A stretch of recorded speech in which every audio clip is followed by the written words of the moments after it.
नमस्कार दोस्तों, मैं डॉक्टर विपुल प्रकाश। इससे पहले हमने बहुत सारी बीमारियों, बहुत सारे इंटरवेंशंस और बहुत सारे डायग्नोस्टिक मेथड्स के बारे में अपने वीडियोज में डिस्कस किया है। बीइंग अ रेस्पिरेटरी स्पेशलिस्ट, जो मुझे एक चीज़ बहुत बॉदर करती है वह एयर पॉल्यूशन है। एयर पॉल्यूशन हमारे बहुत सारे पेशेंट्स के लिए हर एक सर्दी में प्राणघातक सिद्ध होता है। ये हमने ऑब्जर्व किया है, क्योंकि उसकी वजह से बहुत सारे पेशेंट्स में एक्यूट एक्सर्वेशन होता है, चाहे वो सीओपीडी के हों, चाहे आईएलडी के हों, चाहे अस्थमा के हों। या तो प्राणघातक नहीं भी होता है तो उनके लिए वह लॉस ऑफ वर्किंग डेज का कारण बनता है, डिसेबिलिटी का कारण बनता है। तो आज हम एयर पॉल्यूशन पे बात करेंगे।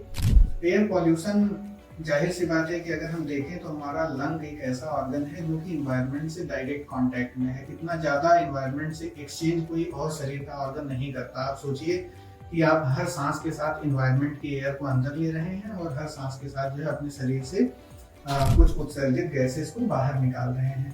तो एक तरह से एयर बहुत ही इम्पोर्टेंट अंग है हमारे जीवन का। अगर वह पॉल्यूटेड होती है, वह साफ नहीं होती है, तो उससे सांस की बहुत सारी बीमारियों का जन्म होता है और वह केवल श्वसन तंत्र को नहीं इफेक्ट करते बल्कि शरीर की और मॉडर्निटीज पे भी उनका इनडायरेक्ट इम्पैक्ट होता है।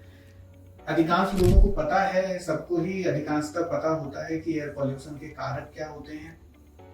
सबसे पहले जो मोटर व्हीकल से निकलने वाले जो धुएं होते हैं, जो चिमनियों से घरों की निकलने वाले धुएं होते हैं। पहले बहुत ज़्यादा मात्रा में घरों में खाना बनाने के लिए बायोमास फ्यूल का इस्तेमाल होता था, लकड़ियाँ जलाई जाती थी, वह एक बहुत धुआं उत्सर्जित करते थे जिसकी वजह से एयर पॉल्यूशन होता था। इसके अलावा सर्दियों में बहुत सारे लोग अपने आप को गर्म रखने के लिए आग तापते हैं, आग जलाते हैं, उससे बहुत सारा धुआं उत्सर्जित होता है जो कि एयर पॉल्यूशन का कारण बनता है।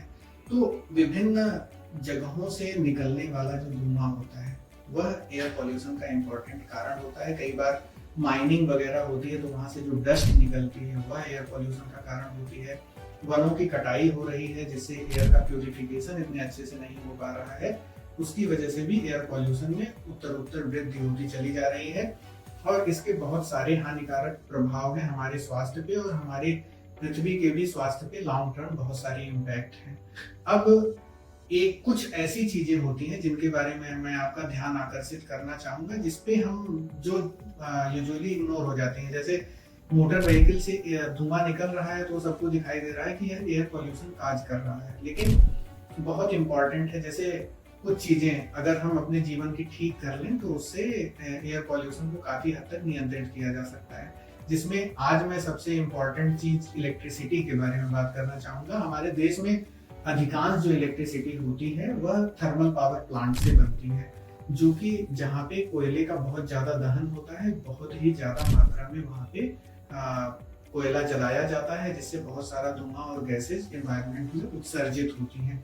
तो अगर हम इलेक्ट्रिसिटी को बचाने की तरफ कदम बढ़ाते हैं, इलेक्ट्रिसिटी को बचाते हैं जितना हो सकता है, तो उससे इनडायरेक्टली आप एयर पॉल्यूशन को सिग्निफिकेंटली कम करने में अपना योगदान देते हैं।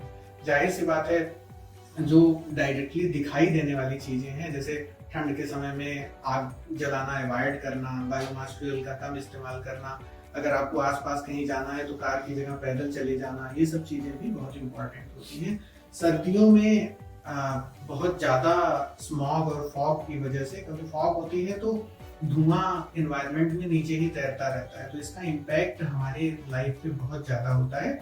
इसलिए ये जरूरी है कि इन चीजों का विशेषकर हम सर्दियों के मौसम में ज्यादा ध्यान दें, अधिक से अधिक पेड़ लगाएं और अपने प्लेनेट को हरा भरा करने में सहयोग दें।